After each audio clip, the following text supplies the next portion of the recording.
सहारा के बीचों बीच एक पुरानी सिटाडेल रेड सैंड में धंस चुकी है। रफीक अल मंसूर सिर्फ 17 साल का लेकिन दुनिया भर का चालाक चोर चुपके से अंदर घुसता है। अंधेरों में एक कमजोर रोशनी चमकती है और वहाँ एक डाइंग ड्रैगन पड़ा है, अशखार। उसके फट गए स्केल से हल्की सी रोशनी निकल रही है और उसके टालन में एक क्रिस्टल चमक रहा है, द एम्बर ऑफ इफ्रित। रफीक रुक जाता है, दिल में खौफ भी है और लालच भी। ड्रैगन की कमजोर आवाज गूंजती है, बच्चे, इस एम्बर में सिर्फ रोशनी नहीं तबाही बसती है।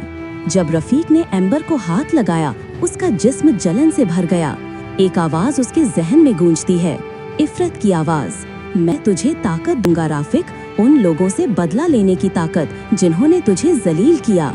रफीक के जहन में आग के मंजर उभरते हैं, झुलते शहर, गिरती इमारतें।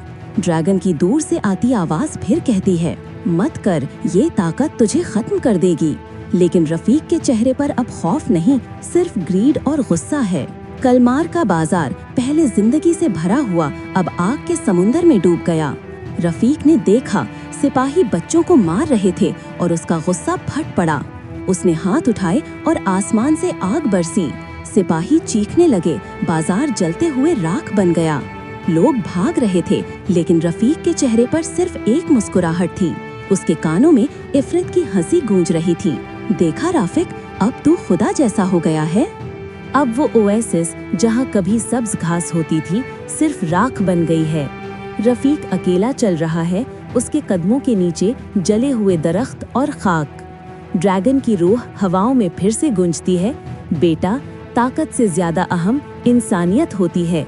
रफीक घुटनों पर गिरता है, आंसू और राख एक साथ मिल जाते हैं। उसके दिल में पहली बार पछतावा पैदा होता है। रफीक एम्बर को जमीन में गाड़ देता है। एक चमकदार रोशनी फैल जाती है और तेज हवा डेजर्ट को साफ कर देती है। राख की जगह ग्लास जैसी चमकदार रेत आ जाती है। रफीक खाली हाथों लेकिन आजाद ग्लास के बीच घुटनों पर बैठा है।